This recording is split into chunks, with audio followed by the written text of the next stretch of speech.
မင်္ဂလာပါ Theology တလုံးစာရဲ့ Morning Devotion အစီအစဉ်ကနေကြိုဆိုပါရစေ။ဖခင်သခင်ဖန်ဆင်းတဲ့ဒီနေ့ရက်သစ်မှာလည်းအဖဖခင်သခင်ထံကကောင်းကြီးမင်္ဂလာများစွာနဲ့တနေ့တာလုံးရှင်လန်းအပြည့်ပြီးပုံတော်ကိုထင်ရှားစေနိုင်သူများဖြစ်ကြပါစေ။ဒီချိန်မှာခဏလောက်ကိုယ်တိုင်အဖဖခင်သခင်ထံကိုယုံကြည်ခြင်းနဲ့တိုးဝင်ရအောင်။အဖဖခင်သခင်ခရစ်ယာန်အတူရှိသောကြောင့်ယေရှုတင်တယ်အစဉ်မြဲဆောင်ထိန်ကြည့်ရှုလျက်နေသောကြောင့်ယေရှုတင်ပါတယ်အဖဘုရားသခင်ခရစ်ယာန်လက်တော်ထဲသို့အသက်တော်ကိုထည့်၍အနံပါတယ်ဒီနေ့မှာတနေ့လုံးခရစ်ယာန်အလိုတော်ရှိသည့်အတိုင်းအသက်ရှင်တက်စီဖို့ရန်ရောအလိုတော်ရှိသည့်အတိုင်းပြုပြင်ပုံသွင်းပို့ဆောင်တော်မူပါဖဘုရားယေရှုတင်ပါတယ်ယေရှုတင်တဲ့တပါးသောတာတော်သခင်ယေရှုနာမနဲ့ဆုတောင်းစကားအနံပါ၏အာမင်ဒီနေ့မှာတော့ရှမာကုခရစ်ယာန်ခန်းကြီး9ငယ်49ကနေငယ်48ကိုဖတ်ရှုဆင်ခြင်မှာဖြစ်ပါတယ်။ရှမာကုခရစ်ယာန်ခန်းကြီး9ငယ်49ကနေငယ်48ဖြစ်ပါတယ်။သင်၏မျက်စိသည်လည်းသင်ကိုမှားယွင်းစေလျင်မျက်စိကိုထုတ်လော့။ပိုးမသေးမီးမငြိမ်းရာငရဲမီးထဲသို့မျက်စိနှစ်ဖက်စုံနှင့်ချခြင်းကိုခံရသည်ထက်မျက်စိတစ်ဖက်နှင့်ဖျားသခင်၏နိုင်ငံတော်သို့ဝင်စားတော်တာ၍ကောင်း၏တမန်ကျမ်းစာအပြင်ဖျားသခင်ပြင်ဆင်ပေးထားတဲ့ကောင်းကြီးမင်္ဂလာသင်အပေါ်မှာရှိပါစေဒီကနေ့ကျွန်တော်တို့ဖတ်ရှုသွားတဲ့ကျမ်းပိုက်ကတော့သခင်ယေရှုခရစ်တော်ကိုယ်တော်တိုင်ပြောထားတဲ့စကားကို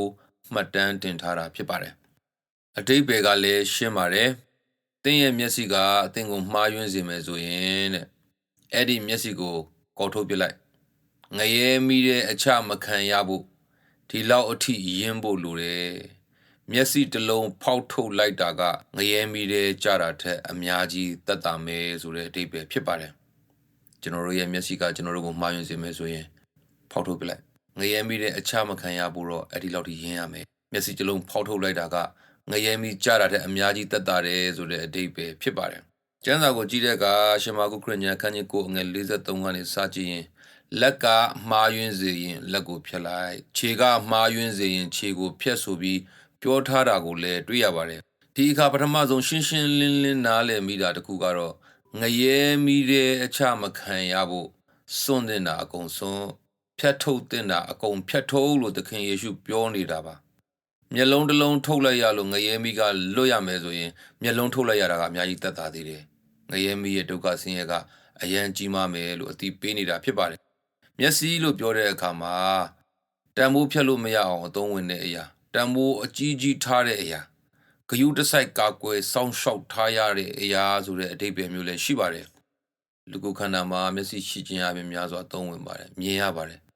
ဘလောက်ပတ်စံပေးလဲဖို့ခက်တဲ့အရာဖြစ်ပါတယ်ဒါပြင်တမန်ကျမ်းစာထဲမှာလည်းဖျားသားသမီးတွေကိုဖျားသခင်ရဲ့မျက်စိနဲ့နှိုင်းယှဉ်ထားပါတယ်ဒါကြောင့်ကျွန်တော်ဘယ်လိုနားလည်မိတယ်လဲဆိုရင်တော့ဘလောက်ပဲတန်ဖိုးကြီးနေဘလောက်ပဲအသုံးဝင်နေကိုယ့်ကိုမှားယွင်းစေတဲ့အရာဆိုရင်ဖြတ်ထုတ်လိုက်တာအကောင်းဆုံးပဲမဟုတ်ရင်ကြုံရမယ့်ငရဲမီကတော့ဒုက္ခအရန်ကြီးမယ်ဒါကသခင်ယေရှုခရစ်တော်ရဲ့စကားဖြစ်ပါတယ်မှားယွင်းခြင်းကိုပေါ့လေးသဘောမထားစေချင်တာအထင်ရှားမြင်ရပါတယ်မှားယွင်းခြင်းကိုပေါ့လေးသဘောမထားစေချင်တာကိုအထင်ရှားမြင်ရပါတယ်ကျွန်တော်ယုံကြည်သူခရိယန်တွေဒီကနေ့ခေတ်မှာတော့ကျေးဇူးတော်လို့ပြောပြီးဘုရားသခင်ကိုမှားယွင်းခြင်းအပြစ်ဒုစရိုက်တွေကိုပေါ့တန်ပဲသဘောထားတတ်တဲ့သဘောလေးတွေ့ရပါတယ်အရေးမကြီးပါဘူးဘုရားသခင်ခွင့်လွှတ်မှာပါလို့ပေါ့လေးလေးပြောတတ်ကြပါတယ်ဒီကနေ့သခင်ယေရှုခရစ်တော်တတိပေးထားတဲ့စကားကိုပြန်တတိရစေချင်ပါတယ်အပြစ်ဒုစရိုက်ဆိုတာပေါ့တန်သဘောထားတဲ့အရာမဟုတ်ပါဘူးကင်ဆာဆဲလိုပဲရှိရင်ရှိတဲ့နေရာကိုဖျက်ထုတ်ခွဲထုတ်လိုက်တဲ့အရာဖြစ်ပါတယ်အပြစ်ဆိုတာကင်ဆာထက်ပြဿနာပိုကြီးတဲ့အရာဖြစ်ပါတယ်ဒါကိုလည်းတကယ်သိဖို့လိုပါတယ်တပြိုင်တည်းမှာသိထားတဲ့အရာကတော့သခင်ယေရှုခရစ်တော်ကကျွန်တော်တို့ကိုချစ်ပါတယ်ချစ်လွန်းလို့လည်းကျွန်တော်တို့အတွက်လက်ဝါးကတိုင်းမှာအသွေးသွန်းအသေးခံပြီးအပြစ်ကြွေးဆက်ခဲ့တာဖြစ်ပါတယ်လက်ကပြမှားရင်လက်ဖြတ်ရမယ်ဆိုတဲ့အပြစ်ဒဏ်တွေလည်းသခင်ယေရှုခရစ်တော်လက်ဝါးကတိုင်းမှာလက်ဝါးမှာတန်ချက်တော်နဲ့ခံခဲ့ပါတယ်ခြေထောက်မှာလည်းတန်နဲ့အရိုက်ခံပြီးအပြစ်ကြွေးဆက်ထားပါတယ်ဆုံးကျွန်တော်တို့အတွက်အသက်ကိုစွန့်ပြီးပြစ်ကြွေးဆက်ထားပါတယ်ဒါအပြင်ရှင်ပြန်ထမြောက်ပြီးအရာခတ်သိမ်းကိုအုပ်ချုပ်စိုးစံနေတဲ့အရှင်သခင်လည်းဖြစ်ပါတယ်သခင်ယေရှုမတတ်နိုင်တဲ့အရာမရှိပါဘူး ကျွန်တော်တို့အသက်တာထဲမှာအခုကျွန်တော်တို့ကိုလက်ကမှားယွင်းစေတယ်ခြေထောက်ကမှားယွင်းစေတယ်မျက်စိကမှားယွင်းစေတယ်ဆိုရင်အဲ့ဒီအရာတွေမှားယွင်းခြင်းကနေလွတ်ကင်းအောင်လုပ်ပေးနိုင်တဲ့အရှင်သခင်လည်းဖြစ်ပါတယ်ကျွန်တော်တို့မတက်နိုင်တဲ့အရာမှာတက်ဆွမ်းနိုင်အောင်တကူပေးနိုင်တဲ့သူဖြစ်ပါတယ်ဒါကြောင့်အသက်တာမှာအပြစ်ပြုခြင်းက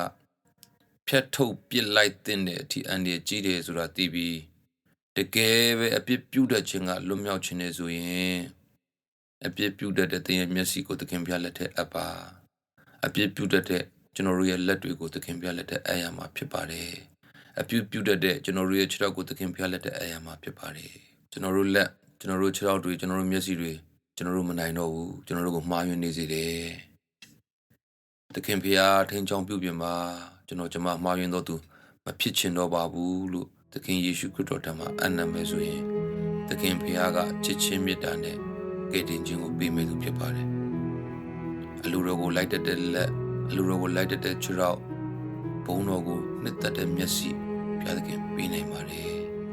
မှားယွင်းခြင်းကိုပေါ်ပေါ်လေးသဘောမထားပဲလွတ်မြောက်ဖို့အတွက်သခင်ဘုရားကိုအားကိုးနိုင်သူများဖြစ်ကြပါစေခဏလောက်ဆုတောင်းရအောင်အဖဘုရားသခင်ကျွန်တော်ခြေလက်မျက်စိအလုံးစုံကိုရရှင်လက်တော်ထဲသို့ထည့်ယူအနံ့ပါတယ်တခါတည်းအဖဘုရားသခင်လောကအသွေးသားစုံစမ်းနောက်ဆက်ခြင်းသွေးဆောင်ခြင်းများနောက်သို့လိုက်မိသည့်အခါရှိပါတယ်ကိုရရှင်အလိုတော်ကိုစန့်ကျင်၍မှားယွင်းမိသည့်အချိန်များရှိပါတယ်ကိုရောပေါ်ပေါ်တန်တန်သဘောထားမိသည့်ပြများကိုခွင့်လွှတ်တော်မူပါဒီကိုရရှင်လက်တော်ထဲသို့အနံ့ပါတယ်ကိုရရှင်ကိုယ်တိုင်ထိန်းချောင်းပါကိုရရှင်ကိုယ်တိုင်ပြုပြမှာပုံသွင်းမှာတန်တန်ခြင်းတကူနဲ့ပြည့်စုံစေတော်မူပါကိုရရှင်အလိုတော်ကိုယာနုံပြေလိုက်တော့ကိုခန္ဓာဖြစ်စေခွင့်လည်းကိုရရှင်လက်တော်ထဲသို့အနံ့ပါရပါယေရှုတင်လည်းပါရတော်သခင်ရှင်တော်မနဲ့ဆုတောင်းစကားနာမ၏ပါပြသခင်Amen.